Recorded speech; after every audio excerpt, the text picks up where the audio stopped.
Salve, salve, gente boa! Eu sou o professor Euclides, essa é a Escola Teófilos. Muito obrigado pela sua participação aqui no nosso canal. Você que já se inscreveu, se não se inscreveu ainda, se inscreva, dê o joinha para nós. E hoje nós temos a segunda lição da estrutura e obra da herança teológica do profeta Zacarias. Antes de começar mais essa lição sobre os profetas menores, o profeta Zacarias, eu gostaria de lembrar que todos os textos, toda a bibliografia está na descrição do vídeo logo abaixo. Fica aqui meu agradecimento a todos os nossos colaboradores, os nossos incentivadores, os patrocinadores do nosso canal, de maneira especial aqueles que nos patrocinam de uma maneira contínua, né? E também aqueles que, hora mais, hora menos, continuam nos patrocinando. Bom, eu quero fazer o meu agradecimento de maneira especial a Márcia Aparecida Miguel Zeponi, ela que tem um centro de orientação teológica existencial, onde se tratam temas de relações pessoais, humanas, filosóficas, teológicas, enfim, se tratam de vários temas para o crescimento da pessoa. Bom, gente boa, este é um profeta muito importante porque existem reflexos da obra do profeta Zacarias dentro de todo o Novo Testamento, de maneira especial nos Evangelhos. É do profeta Zacarias a profecia que diz que o Messias há de entrar em Jerusalém, não montado num cavalo de combate, num cavalo de batalha, mas humildemente montado num jumento, um filho de jumento, um jumentinho. Então o profeta Zacarias, que, como disse na última aula, tem o seu foco na reconstrução do templo, mas ele, como profeta Ageu, ele não tem o seu foco na construção de um templo, na construção de um edifício, mas na reconstrução do povo. É como se a reconstrução do templo fosse a ferramenta aglutinadora do povo de Israel. O ponto de redescoberta e de incentivo da descoberta de sua unidade nacional em torno da fidelidade a Israel, ao Senhor Yahvé.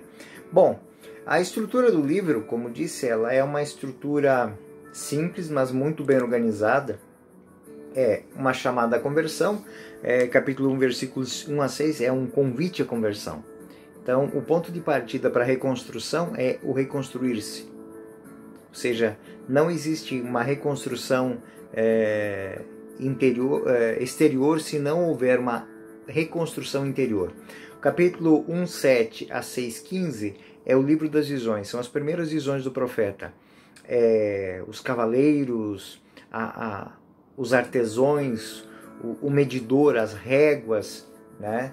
Então, o profeta faz esta caminhada. Também a profecia do rebento, né? A unidade política e religiosa representada pelo castiçal e as oliveiras, o pergaminho voador e a mulher presa a um efá. Pergaminho voador e o efá são duas profecias que vão falar da opressão e do pecado, da iniquidade. Os 4 carros, a coroa, a tiara de Josué, mostrando que se apresenta um reino de justiça. Aí nós temos o capítulo 7, 1 a 8, 23, é o livro dos discursos. Então, o profeta Zacarias, ele era de origem sacerdotal. Então, a dinâmica dele é fazer, primeiro, um convite à conversão, depois um convite à unidade, e depois um convite a vivenciar de maneira ritual essa conversão.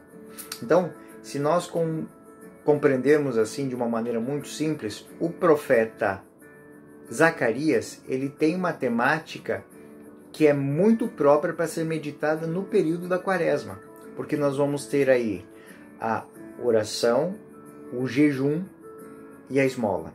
Então, a esmola, em outras palavras, aqui no contexto do profeta Zacarias, é a reunião de todos os bens para a reconstrução do templo. A oração são esses atos litúrgicos que vêm a reafirmar e reafervorar a caminhada de Israel, ou seja, a sua adesão litúrgica também. E a oração, a conversão, é de fato o jejum.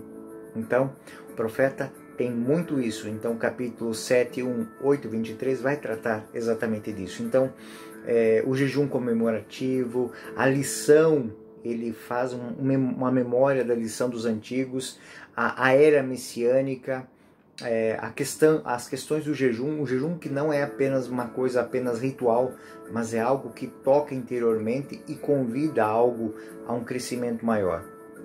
Depois, o jejum, ele desencadeou uma coisa muito bonita, o presente da chuva.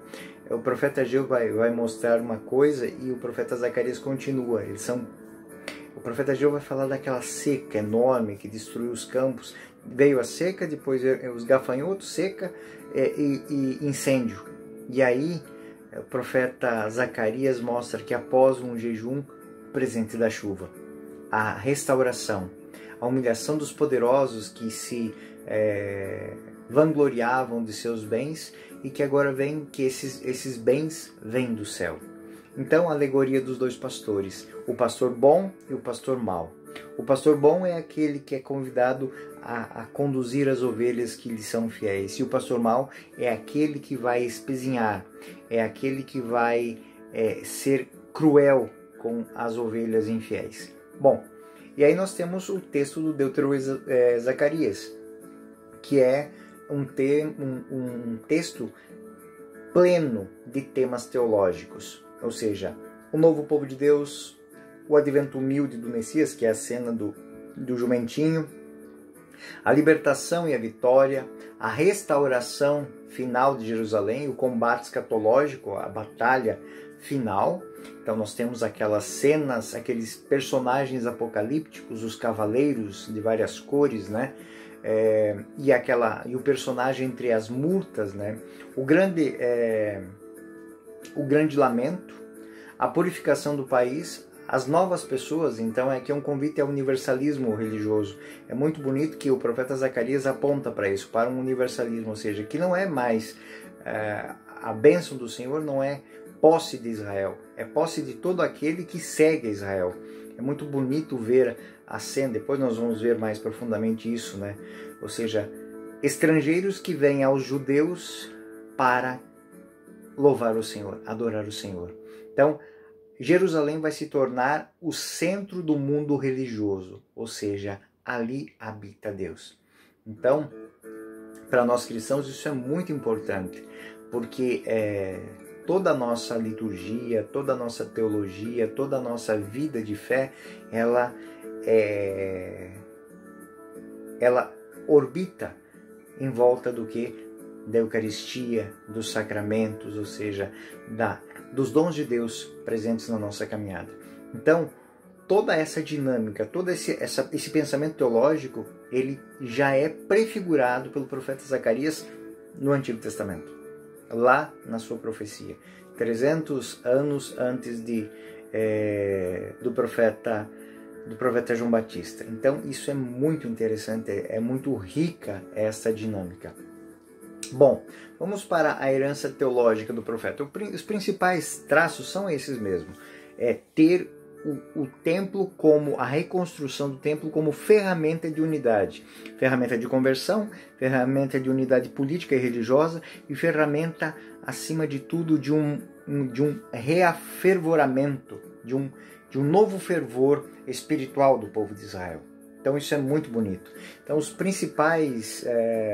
o principal fato é a preocupação de Zacarias com a reconstrução do templo. Então nós temos Zacarias 1,16. Por isso, eis que diz o Senhor, volto novamente para Jerusalém, cheio de compaixão. É minha casa, e ela será reedificada, oráculo do Senhor dos Exércitos, e o cordel será estendido sobre Jerusalém. O livro, né, ele será aberto.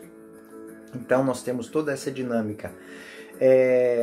Por causa do templo, Deus retorna a Jerusalém, ou seja, a reconstrução do templo, embora ela tenha uma dinâmica totalmente espiritual aqui, ela faz com que o Senhor volte os seus olhos para Jerusalém. Então é muito interessante ver como o profeta trabalha isso. Ou seja, a alegria do retorno do Senhor é porque a sua casa foi reconstruída. E aqui nós temos algo muito importante. Daqui uns dias nós estamos aí, próxima semana nós já estamos na quaresma. É um tema muito bonito para se trabalhar na quaresma, é uma meditação muito bonita para se fazer na quaresma. Ou seja, restaurar a casa do Senhor, restaurar a morada do Senhor, restaurar a habitação do Senhor. Fazer com que Deus venha habitar entre nós. Essa é toda a caminhada de conversão.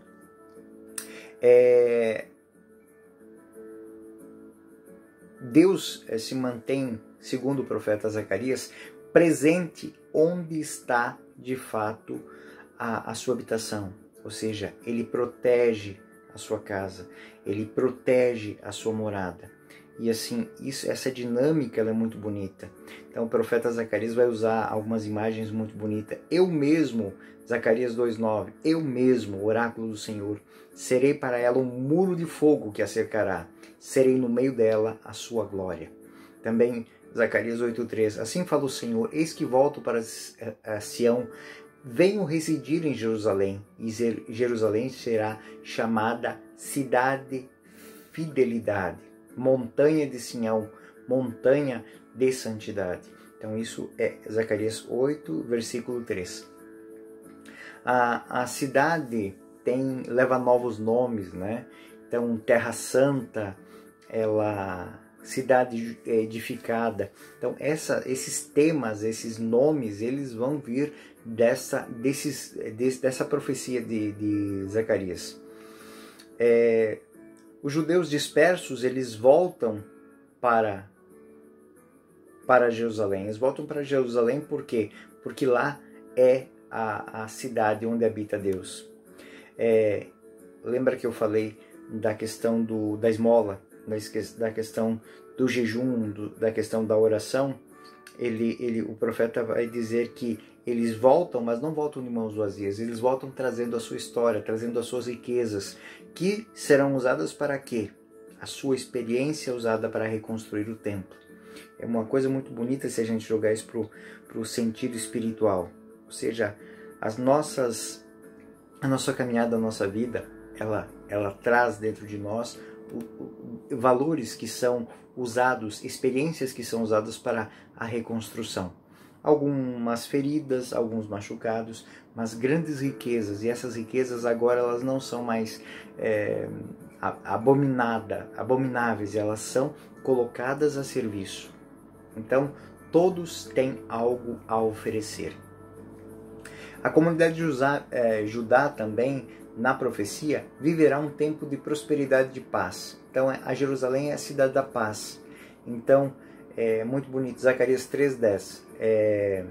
Oráculo do Senhor dos Exércitos. Convidarei uns e outros para debaixo de sua vinha e de sua figueira. Ou seja, é um local de unidade, é um centro de unidade. Jerusalém. Vamos seguindo. Os jejuns anuais se tornaram dias de festa e de alegria, ou seja, aquilo que antes era memória de uma tristeza, de uma perda, agora se torna um dia de conquista. Daí que surgem a festa dos tabernáculos, que tem essa dinâmica de reunir todos em torno de uma grande festa, que relembra a aliança mosaica e tem até mesmo uma nota de universalismo. Zacarias 2,15 vai lembrar isso, né? Naquele dia achegarão muitas nações ao Senhor e se tornarão o meu povo. E eu habitarei no meio de ti, e saberás que eu fui enviado a ti pelo Senhor dos Exércitos. Então essas expressões, fui enviado a ti, estou contigo, se tornarão meu povo, são temas teológicos muito importantes dentro da dinâmica do profeta Zacarias. Reconhecerão os judeus, são testemunhas da verdadeira religião. Então, Zacarias 8, 22 e 23, e virão muitos povos, poderosas nações, buscar o Senhor dos Exércitos e Yahvé em Jerusalém, e implorar a face do Senhor. E no versículo 23, eis o que diz o Senhor dos Exércitos, naquele dia, 10 homens de todas as línguas nações tomarão um judeu pela orla do manto e dirão: queremos ir convosco, porque soubemos que Deus está convosco.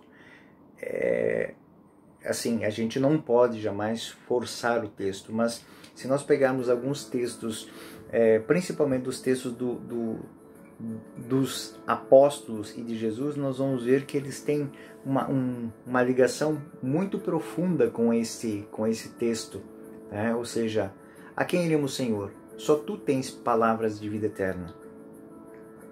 Onde mora, Senhor? Vinde e vede. Então, essa dinâmica de buscar um judeu, buscar Jerusalém como fonte de transformação da vida é muito importante. A dinâmica que o profeta quer passar aos seus conterrâneos é que não existe conversão verdadeira se não existe um retorno para a fidelidade, um retorno para a casa do Senhor. Talvez uma reflexão que a gente tem que fazer para os tempos de hoje, né? Então as pessoas estão muito distantes das comunidades, muito distantes da vida de comunidade mesmo, comunidades religiosas, as paróquias, as dioceses. Existe um afastamento. O profeta vai dizer para a sua comunidade de Israel, e eles são fiéis até hoje, a sinagoga, ou seja, o local de encontro, o local de reunião. Ele é não somente um local de encontro físico, mas ele é um encontro com Deus. Então, essa dinâmica, o profeta Zacarias, ele tem muito a dizer sobre isso. A Judéia será purificada e existem muitas visões do profeta que vão falar isso. A fuga da maldição, a iniquidade, o rolo que voa, a mulher sentada sobre o Efá, elas são frutos são visões que representam a purificação de Israel. Dentro da dinâmica do profeta também existe uma era de salvação que é caracterizada pela emancipação do sacerdócio levítico e do poder, ou seja, é um povo de sacerdotes, é um povo que é convidado a elevar o canto, elevar a oração em um tempo todo. Isso não é mais usado como um distanciamento entre o sacerdote e entre o governante. Eles têm que caminhar juntos, ou seja, a fidelidade de um depende da fidelidade do outro. Então essa é uma dinâmica muito...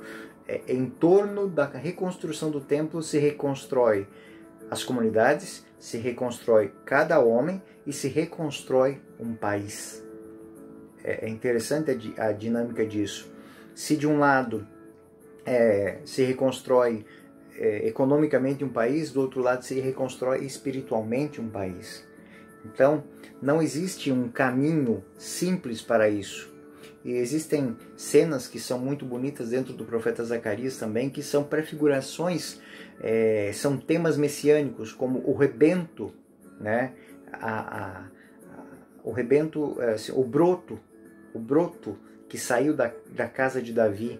Essa profecia que é aplicada a Jesus, ela tem a sua expressão dentro do profeta Zacarias.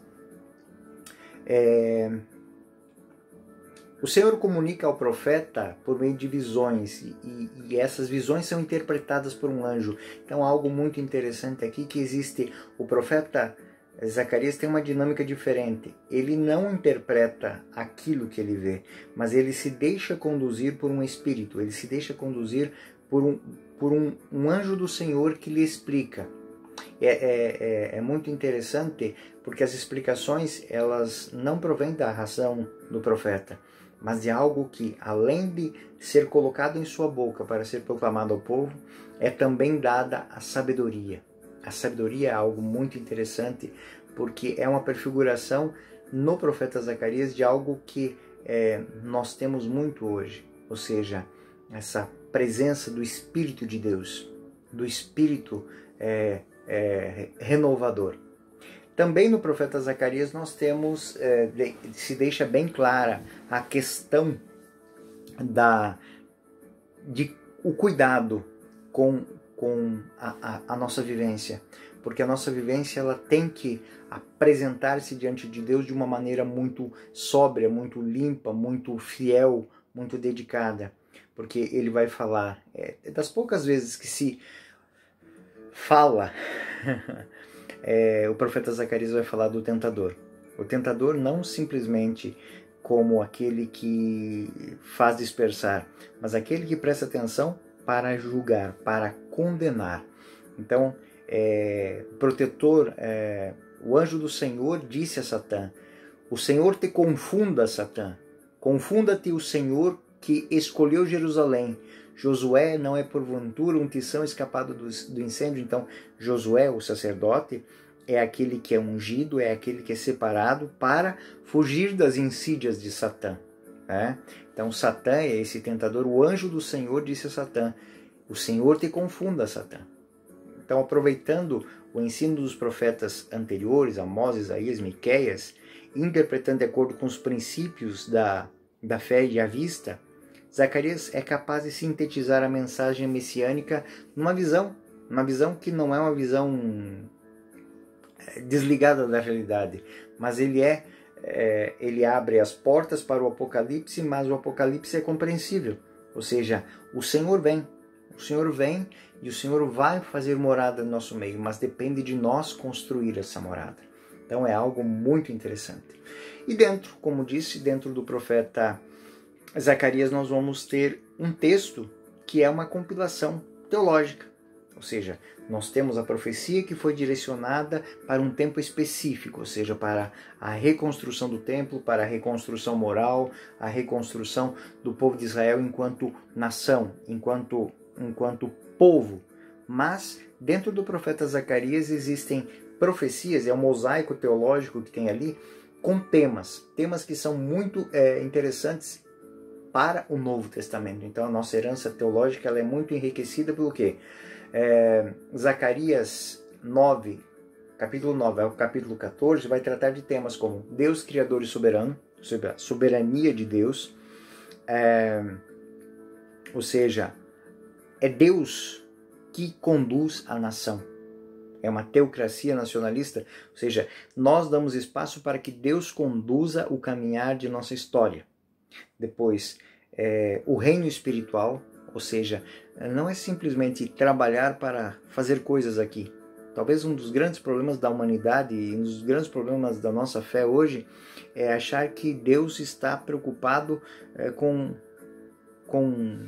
as nossas contas. A cena de Jesus, que dois homens vêm a ele assim: Senhor, diz que o meu irmão me faça justiça. Jesus diz assim: mas quem colocou eu como juiz entre vós? Ou seja, nas coisas que são simples, nas coisas do nosso dia a dia, nós temos que sentar, conversar e raciocinar de um ponto de vista sábio, pedir a Deus a sabedoria para resolver os nossos problemas.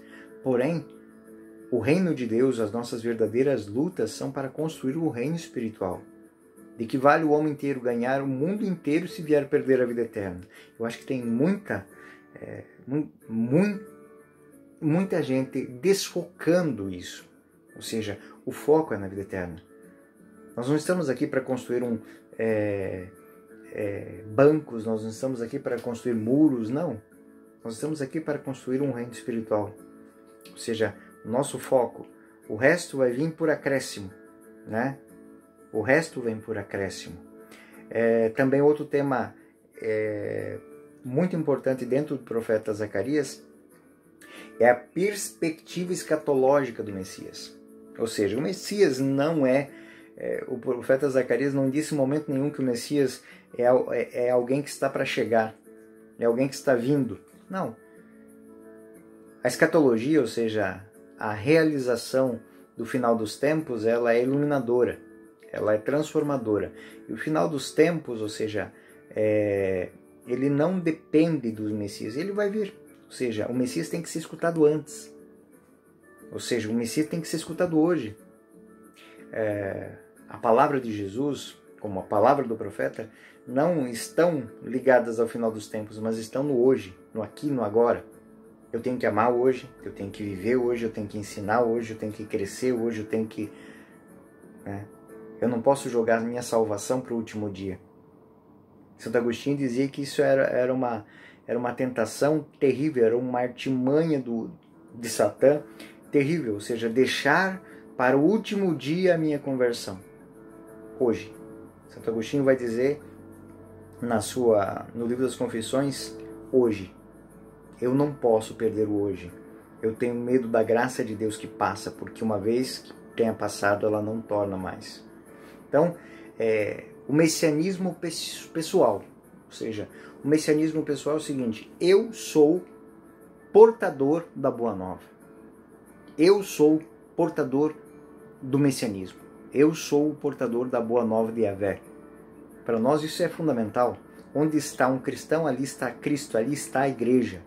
Universalismo da salvação. A salvação não é bem, não é posse de ninguém. A salvação é dada a todo aquele que quiser. A minha responsabilidade como conhecedor dessa fé é levá-la adiante, através de pensamentos, palavras, atos e vivência. Depois, o particularismo do Templo de Jerusalém. Jerusalém é algo muito particular. Jerusalém não pode... O profeta deixa bem claro, Jerusalém não é simplesmente um centro religioso. Ela é a morada de Deus. Para nós cristãos isso é extremamente transformador. Onde está Cristo? Onde está o amor? Ali está Deus. Onde um ou mais estiverem reunidos no meu nome, estarei no meio deles. Então, mesmo que nós estejamos no meio de um campo, estejamos no meio de uma floresta, ou estejamos dentro de uma catedral, ou estejamos dentro da maior de todas as catedrais, de uma sé, se não estiver Deus no nosso meio, estamos perdidos. Ou seja, se Jerusalém não estiver em nosso meio, não estamos unidos a Deus. Então essas dinâmicas, esses temas teológicos, escatológicos, eles têm os limites, claro, do pensamento judaico próprio da época, mas eles se expandem muito, porque eles vão ser retratados. Nós temos temas aqui que vão ser retomados na carta de São Paulo aos Hebreus, por exemplo. Então, essa realização escatológica tem 3 fases. O profeta, podemos assim sintetizar de uma maneira muito interessante. São 3 fases. Primeira fase é a construção da comunidade messiânica, perfeitamente inserida num quadro histórico, né? Um período que os gregos estão tomando a Palestina, estão dominando, mas que o profeta deixa bem claro: Deus montará guarda junto à sua casa, para protegê-la contra as idas e vindas. O inimigo não oprimirá mais o meu povo, porque doravante terei meus olhos sobre ele. Então nós temos isso, Zacarias capítulo 9, versículo 8, dizendo isso. Depois, não é mais tempo de guerra. Messias é um rei pacífico. É a cena muito bonita de que o Messias vai entrar em Jerusalém não montado num cavalo de batalha, mas vai entrar em Jerusalém montado num filhotinho de jumenta, num animal de carga, num animal de serviço. Esse texto é tão importante que o texto de Zacarias capítulo 9, versículo 9 é citado por Mateus 21, 5 e por João 12, 15. É o bom pastor que garante a prosperidade. As ovelhas sem o cuidado do pastor, elas vão acabar se perdendo. E aí ele fala uma coisa muito interessante. Tem o bom pastor e o mau pastor. O mau pastor, ele, como eu disse, os temas de Zacarias são muito usados no Novo Testamento. O próprio Jesus vai falar disso. Parecem ovelhas sem pastor, ou pior, tem maus pastores. E eu sou o bom pastor. Eu dou a minha vida pelas ovelhas. A grande prosperidade é se aproximar desse bom pastor. Depois outra dinâmica, na segunda fase, né, é o rebanho remanescente, transformado, ou seja, suscitarei, né, sobre a casa, sobre os habitantes de Jerusalém, um novo tempo, uma nova história. E a terceira parte, a última e definitiva, né, faz menção ao Messias, né, que é pessoal, ou seja, cada um é portador da Boa Nova. Ou seja, essa Boa Nova, ela está presente, ela é uma pedra, ela transforma o mundo, né? Então, por fim, né, podemos perceber que a mensagem do profeta Zacarias é fonte de temas teológicos muito caros à tradição judaica e também à nossa tradição cristã. Pois se de um lado se cumpriu a missão de motivar a construção de um templo, a congregar os ideais religiosos, seus contemporâneos e conterrâneos, também a mensagem ela se espalha temporalmente, né, numa concepção de que chega aos nossos dias, ou seja, de que a redenção e a conversão convergem para a adesão do Messias. Todas as raças, tribos, línguas, todos são chamados à bênção, para aqueles que desejarem e aderirem a ela, fazendo em si a sua morada. Ou seja, Deus habita em nós. Enfim, gente boa, essa é a mensagem do profeta Zacarias de uma maneira muito simples, é claro, aí tem as notas de rodapé, nós temos as citações, leiam e releiam. É um texto muito bom para o tempo de Quaresma. Façam a caminhada de vocês na Quaresma querendo reconstruir de fato a vida, reconstruir de fato a morada de Deus em vós. Eu sou o professor Euclides, essa escola Teófilos. Muito obrigado a todos os nossos patrocinadores e você que está nos assistindo agora. Se não se inscreveu, se inscreve, dá um joinha. Fiquem com Deus. Até a próxima.